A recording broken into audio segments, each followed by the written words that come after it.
السلام علیکم ورحمۃ اللہ تعالی وبرکاتہ۔ مرکز اہل سنت جامعہ رضویہ منظر اسلام کے یوٹیوب چینل ہم سبق درس نظامی میں آپ کا خیر مقدم ہے۔ پیارے بچوں، آپ میں سے جنہوں نے اب تک ہمارے چینل کو سبسکرائب نہیں کیا ہے وہ ضرور سبسکرائب کر لیں اور اپنے ساتھیوں سے بھی شیئر کریں اور بیل آئیکن بھی ٹچ کر دیں تاکہ ہر اپلوڈ کی نوٹیفیکیشن آپ تک پہنچ سکے، اور اپنے ساتھیوں سے بھی شیئر کریں اور بات پسند آئے تو لائک بھی کریں۔ اب آپ کو جامعہ رضویہ منظر اسلام کے ایک اہم اور ماہر استاذ حضرت مفتی محمد قمر صاحب آپ حضرات کے روبرو ہوں گے۔ وہ آپ کو تلخیص المفتاح جو بلاغت کی ایک مشہور ترین کتاب ہے وہ پڑھائیں گے۔ آپ حضرات ان سے غور سے سنیں اور اپنی کتاب کو یاد کریں۔ السلام علیکم ورحمۃ اللہ وبرکاتہ۔ بسم اللہ الرحمن الرحیم۔ تاخیر المسند الیہ،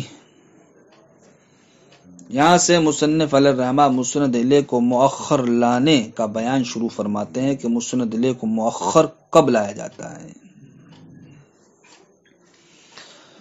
فرماتے ہیں کہ مسند الیہ کو مؤخر اس وقت کیا جاتا ہے جب کہ تقدیم مسند الیہ کو کوئی چاہنے والا ہو، یعنی کہ جہاں پر مسند کی تقدیم مطلوب ہو اس وقت مسند الیہ کو مؤخر کر دیا جاتا ہے اور مسند کو مقدم کر دیا جاتا ہے۔ اب وہ صورتیں و اسباب کیا ہیں کہ جن کی وجہ سے مسند کو مقدم کیا جاتا ہے؟ تو کہتے ہیں یہ احوال مسند الیہ کے چل رہے ہیں نہ کہ مسند کے، اس لیے کہ جب مسند کے احوال کی گفتگو ہوگی تب ہم وہاں ذکر کریں گے کہ مسند کو کن اسباب کے پیش نظر مسند الیہ پر مقدم کیا جاتا ہے۔ لہذا یہاں پر مسند الیہ کے مؤخر ہونے کی ایک ہی حالت کو آپ ذہن نشین رکھیں کہ مسند الیہ مؤخر اس وقت ہوتا ہے جب کہ مسند کی تقدیم کا کوئی مقتضی ہوتا ہے، یا مقام مسند کی تقدیم کو جب چاہتی ہے تب ایسی صورت میں مسند کو مقدم کر کے مسند الیہ کو مؤخر کر دیا جاتا ہے۔ اب وہ اسباب کیا ہیں کہ جن کی وجہ سے مسند مقدم ہوتا ہے، تو وہ احوال مسند میں انشاءاللہ بالتفصیل بیان کیے جائیں گے۔ تاخیر المسند الیہ، مسند الیہ کو مؤخر لانا، واما تاخیر مسند الیہ کو مؤخر لانا فلاقتضاء المقام تقدیم المسند، تو مقام کے مسند کی تقدیم کو چاہنے کی وجہ سے اخراج الکلام علی خلاف مقتضی الظاہر، ما قبل میں آپ نے مسند الیہ کے احوال جتنے بھی پڑھیں کہ کن صورتوں میں مسند الیہ کو ذکر کیا جاتا ہے، کن صورتوں میں مسند الیہ کو حذف کیا جاتا ہے، کب ضمیر لائی جاتی ہے، کب جناب والا اس میں اشارہ کی صورت میں مسند الیہ کو لایا جاتا ہے، کب اس میں موصول کی صورت میں لایا جاتا ہے، یہ جتنے بھی احوال مسند الیہ پڑھے آپ نے ان کے مطابق کلام پیش کرنا، یہ کیا کہلاتا ہے؟ مقتضی ظاہر کے موافق کلام کو پیش کرنا، مقتضی ظاہر کے مطابق کلام کو پیش کرنا کہلاتا ہے۔ اب یہاں سے مصنف علیہ الرحمہ چند ایسی صورت پیش فرمائیں گے کہ جہاں پر کسی خاص نقطے کے پیش نظر کلام کو مقتضی ظاہر کے مطابق تو نہیں بلکہ کلام کو مقتضی ظاہر کے خلاف پیش کیا گیا ہے۔ یہ بات یاد رہے کہ کسی خاص نقطے کے پیش نظر یہ کام کیا جا رہا ہے، ورنہ تو اگر وہ خاص نقطہ نہیں ہوگا تو وہ کلام فساد سے نکل جائے گا۔ اس لیے کہ فصیح تو کلام وہی ہوگا جو مقتضی ظاہر کے موافق ہو۔ اب مقتضی ظاہر کے خلاف کلام فصیح کیسے ہو جائے گا؟ وہ کسی نہ کسی خاص نقطے کے پیش نظر ہوگا۔ وہ تو فرماتے ہیں یہاں سے مصنف علیہ الرحمہ وہ چند صورتیں آپ کے سامنے پیش فرمائیں گے کہ جن کی وجہ سے کلام کو مقتضی ظاہر کے خلاف نکالا جاتا ہے، مقتضی ظاہر کے خلاف پیش کیا جاتا ہے۔ تو انہی صورتوں میں سے جناب والا ایک صورت یہ ہے کہ ضمیر کو اس میں ظاہر کی جگہ لے آتے ہیں، ضمیر کو اس میں ظاہر کی جگہ لے آتے ہیں، یعنی کہ لانا تو چاہیے تھا اس میں ظاہر، لیکن اس میں ظاہر کی جگہ جناب والا کیا لیا ہے؟ ضمیر لے آئے۔ حالانکہ اصل یہ ہے کہ ضمیر کی جگہ ضمیر ہونا چاہیے اور اس میں ظاہر کی جگہ اس میں ظاہر لایا جائے،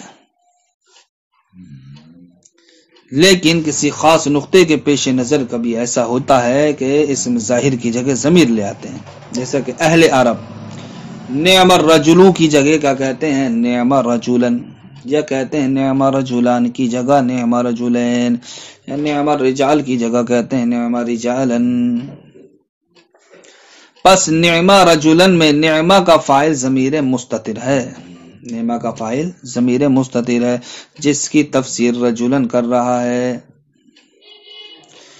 کیونکہ اس میں ضمیر سے پہلے نہ تو اس کا مرجع گزرا اور نہ کوئی ایسا قرینہ ہے جو مرجع پر دلالت کرے، جبکہ ضمیر غائب لانے کے لیے ان دونوں میں سے کسی ایک کا ہونا ضروری ہے۔ لہذا اب یہاں پر نہ کوئی مرجع ما قبل میں گزرا اور نہ کوئی ایسا قرینہ ہے جو مرجع پر دلالت کرے، پھر بھی ضمیر غائب لائی گئی، حالانکہ ضمیر غائب لانے کے لیے ان دو میں سے کسی ایک چیز کا ہونا ضروری ہے۔ تو جب اس کے خلاف کام کیا گیا تو یہ کہلایا جائے گا مقتضی ظاہر کے خلاف کلام کو پیش کرنا، اس لیے کہ مقتضی ظاہر تو یہ تھا کہ یہ مقام ضمیر لانے کا ہے ہی نہیں، اس لیے کہ ضمیر تو اس وقت لائی جاتی جبکہ اس کا مرجع کا ذکر ما قبل میں ہو چکا ہوتا یا کوئی ایسا قرینہ ہوتا جو مرجع پر دلالت کرتا، اور یہاں پر نہ تو ما قبل میں کچھ اس کا ذکر ہوا مرجع کا، نہ کوئی قرینہ ہے جو مرجع پر دلالت کرے، تو پھر آپ اس میں ظاہر کو یہاں لانا چاہیے تھا، یہ مقتضی ظاہر تھا، لیکن آپ ضمیر لے کر کے آئے تو یہ ہو گیا مقتضی ظاہر کے خلاف۔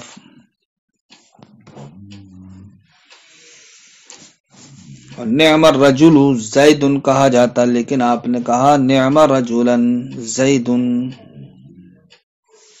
لیکن کیا کہا آپ نے؟ نعم رجلا، کہنا کیا چاہیے تھا؟ نعم الرجل زید۔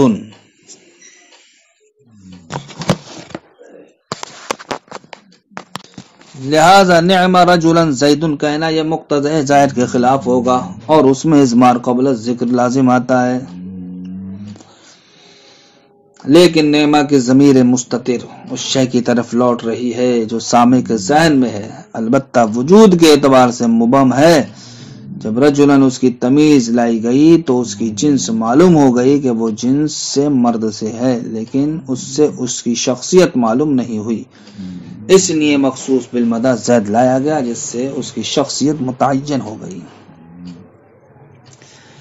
لہذا نعم رجلا کہنا کائی کی جگہ نعم الرجل زید کی جگہ یہ کلام کو مقتضی ظاہر کے خلاف پیش کرنا ہے، یعنی کہ اس میں ظاہر کی جگہ ضمیر کو لانا ہے اور اس میں ظاہر کی جگہ ضمیر کو لانا، یہ کلام مقتضی ظاہر کے خلاف ہے۔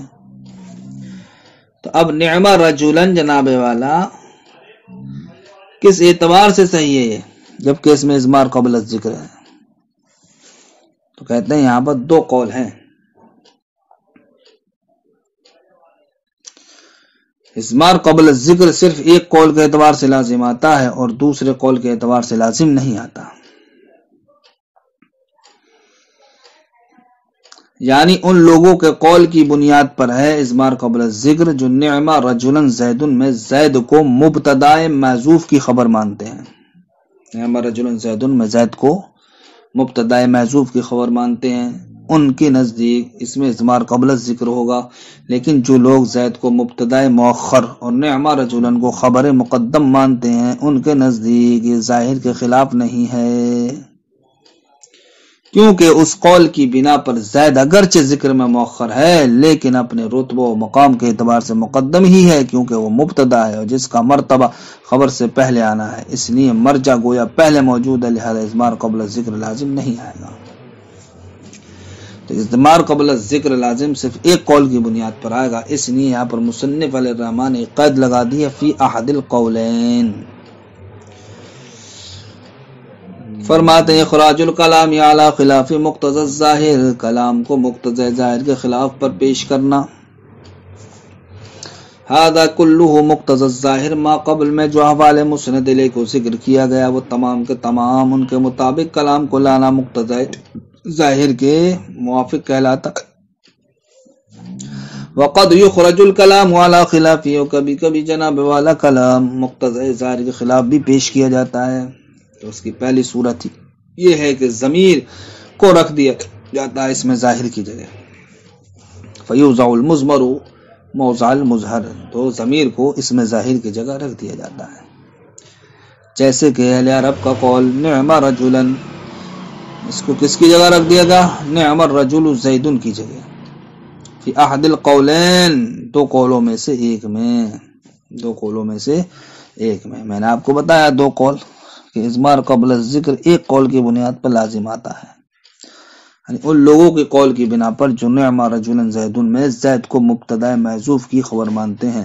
لیکن جو لوگ زید کو مبتدا مؤخر اور نعم رجلا کو خبر مقدم مانتے ہیں، ان کے نزدیک اضمار قبل الذکر لازم نہیں آئے گا. وقولہم، اور اہل عرب کا قول ہوا زید